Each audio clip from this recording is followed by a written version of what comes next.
ప్రపంచం మొత్తం ఇప్పుడు కృత్రిమ మీద వెనకాల పరిగెడుతుంది. ఏ రంగం తీసుకున్నా, వైద్య రంగం కానివ్వండి, వ్యవసాయ రంగం కానివ్వండి, ఆర్థిక రంగం కానివ్వండి, ప్రతి రంగంలో కూడా ఈ కృత్రిమ మీద తన చేతుల్ని చాస్తోంది.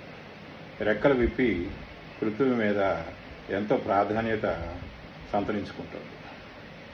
అసలు ఈ కృత్రిమ మీద వ్యవస్థలు ఎలా పనిచేస్తాయి అనేది ఈ వీడియోలో మనం తెలుసుకుందాం. ఉదాహరణకు మన మానవ శరీరం తీసుకుంటే, మానవ శరీరంలో అత్యంత ప్రధానమైన అవయవం మన మెదడు. మన మెదడు పరిసరాల నుంచి సమాచారాన్ని తీసుకుని సరైన నిర్ణయాలు తీసుకుని ఆ నిర్ణయాల్ని ఇతర అవయవాలకు పంపిస్తుంది. మన శరీరంలో సెన్సార్లు ఉన్నాయి. సెన్సార్లు అంటే కళ్ళు చిత్రాలను చూడగలవు, దృశ్యాలను చూడగలవు, చెవులు శబ్దాలను వినగలవు, ముక్కు వాసన చూడగలదు. ఇట్లా ఈ సెన్సార్ల ద్వారా మెదడు సమాచారాన్ని, పరిసరాల్లో ఉన్న సమాచారాన్ని సేకరించి విశ్లేషించి తగు నిర్ణయాల్ని మిగిలిన అవయవాలు, యాక్చువేటర్స్ అంటారు, కాళ్ళు చేతులు, వాటికి పంపుతుంది. ఉదాహరణకు ఒక బల్ల మీద ఒక పెన్ను ఉందనుకోండి, ఆ పెన్నును మనం తీసుకోవాలనుకోండి, ముందుగా కళ్ళు ఆ బల్ల మీద ఉన్న ఆ వస్తువు యొక్క చిత్రాన్ని మెదడుకు పంపుతుంది.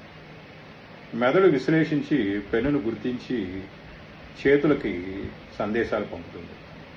దాంతో చేతులు, యాక్చువేటర్స్ వెళ్ళి ఆ పెన్నును పట్టుకుని తీసుకొచ్చి జేబులో పెడతాయి. ఇది సంక్లిష్టంగా అందరికీ తెలిసిందే.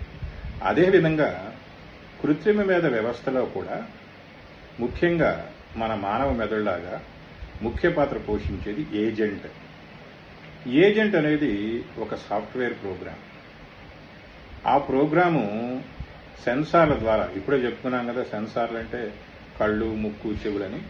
అలాగే కృత్రిమ మేధ వ్యవస్థలో కూడా కెమెరా ఉంటుంది, చిత్రాలు చూడటానికి, వీడియోలు చూడటానికి.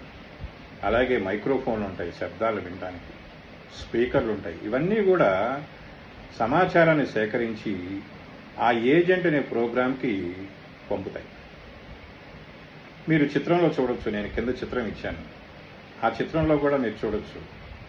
సో పరిసరాల్లో ఉన్న సమాచారాన్ని సేకరించి ఈ సెన్సార్లు ఏజెంట్కి పంపుతాయి. ఏజెంట్ ఈ సమాచారాన్ని విశ్లేషించి తగు నిర్ణయాలు తీసుకుని, ఆ ప్రోగ్రాం మనమే రాస్తాం. మనం రాసిన ప్రోగ్రాం ప్రకారం విశ్లేషించి తగు నిర్ణయాలు తీసుకుని ఆ నిర్ణయాల్ని యాక్చువేటర్స్ అంటే మనిషికైతే కాళ్ళు చేతులు, ఇక్కడ కృత్రిమ మేధ వ్యవస్థలో కాళ్ళు చేతులకు బదులు మనం రాబోట్ అయితే చక్రాలు పెడతాం. లేదా కొన్ని రాబోట్లకి కాళ్ళు చేతులు కూడా ఉన్నాయి, కొన్ని కదలగలవు. సో ఏ పని చెయ్యాలో ఆ చేతులకు కానివ్వండి, కాళ్ళకు కానివ్వండి సందేశాలు పంపుతుంది. తదనుగుణంగా నడుచుకుంటూ ఉంటుంది. సో కింద చిత్రంలో మీరు వివరంగా చూడొచ్చు సెన్సార్లు ఎలా పనిచేస్తున్నాయో, ఏజెంట్ ఎలా ఉందో, అలాగే యాక్చువేటర్స్ కూడా. ఈ మధ్య సింగపూర్లో ఒక కృత్రిమ మేధ వ్యవస్థతో నడిచే బాతుల్ని కనుక్కున్నాడు, హంసల్ని కనుక్కున్నాడు, హంసల్ని డెవలప్ చేశాడు. కింద చిత్రంలో మీరు చూడొచ్చు. ఈ హంసలు ఏం చేస్తాయి అంటే, కొలంలో, అంటే సింగపూరు మీ అందరికీ తెలిసింది ఒక ద్వీపం, సముద్రం మధ్యలో ఉన్న ద్వీపం, అనేక ద్వీపాల సమూహం. ఆ ద్వీపాల్లో అనేక కొలనులు, చెరువులు ఉన్నాయి. ఈ చెరువులు, కొలనులు అన్నీ కూడా పొల్యూషన్తో పాడైపోతున్నాయి. అందుకని ఈ హంసలు ఏం చేస్తాయంటే, ఈ కొలనులో ఈదుకుంటూ, అంటే ఈదటం అంటే చిన్నగా కింద వీల్స్ పెడతారు, చక్రాలు పెడతారు, ఆ చక్రాల సహాయంతో నడుస్తూ ఉంటుంది. ఈదుకుంటూ ఆ హంసకి కెమెరాలు బిగించబడి ఉంటాయి. కెమెరాల ద్వారా కొలంలో ఉన్న పొల్యూషన్ అంటే చెత్త చెదారం అవన్నీ కూడా గమనించి ఆ సమాచారం మొత్తం కూడా ఏజెంట్కి పంపిస్తుంది. ఏజెంటు అదంతా విశ్లేషించి ఎక్కడైతే పొల్యూషన్ ఎక్కువ ఉందో ఆ పొల్యూషన్ మొత్తాన్ని, ఆ సమాచారం మొత్తాన్ని కంట్రోల్ రూమ్కి పంపిస్తుంది. దాంతో కంట్రోల్ రూమ్ వాళ్ళు అక్కడ ఉన్న ఆ పొల్యూషన్ కానివ్వండి, చెత్త చెదారం మొత్తం కానివ్వండి, వాటిని బాగు చేస్తారు. అంటే ఇక్కడ మనం అర్థం చేసుకోవాల్సింది ఏంటంటే, ఈ కృత్రిమ మేధతో నడిచే ఈ హంస కొలంలో 24 గంటలు తిరుగుతూ ఉంటుంది. అది కదలటానికి యాక్చువేటర్స్ అంటే కింద చక్రాలు పెట్టారు. ఈ చక్రాలు ఎటువైపు కదలాలనేది ఏజెంట్ నుంచి సందేశాలు వస్తూ ఉంటాయి. ఏజెంట్కి సమాచారం సెన్సార్స్ ఇస్తాయి.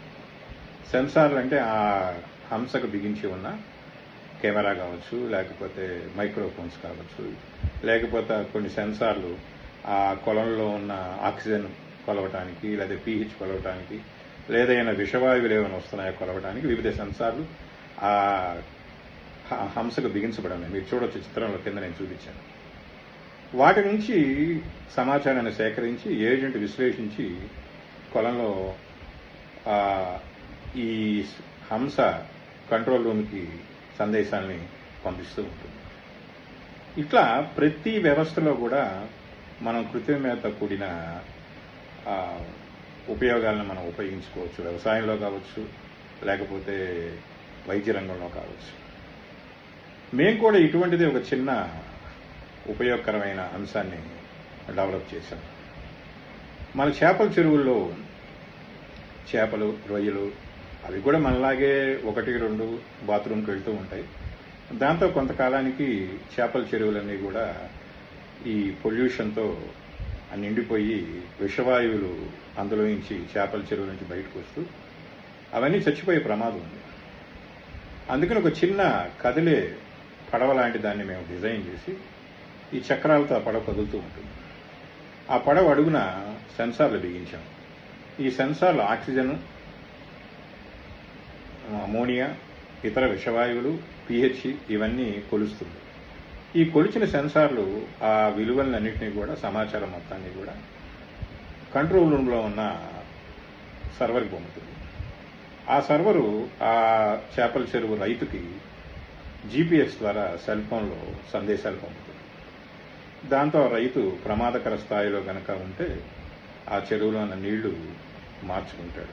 ఇలా అనేక రంగాల్లో కృత్రిమ మేధ ఉపయోగాలు ఉన్నాయి. సో ముఖ్యంగా కృత్రిమ మేధలో మనకి 3 రకాల వస్తువులు ఉన్నాయి. ఒకటి సెన్సార్లు, ఇంకొకటి ఏజెంటు, ఇంకొకటి యాక్చువేటర్స్. అలాగే మీకు ఇంకొక ఉదాహరణ కూడా కింద చిత్రంలో చూపిస్తున్నాను. సోనీ ఐబో వాళ్ళ కుక్కపిల్లని తయారు చేశారు.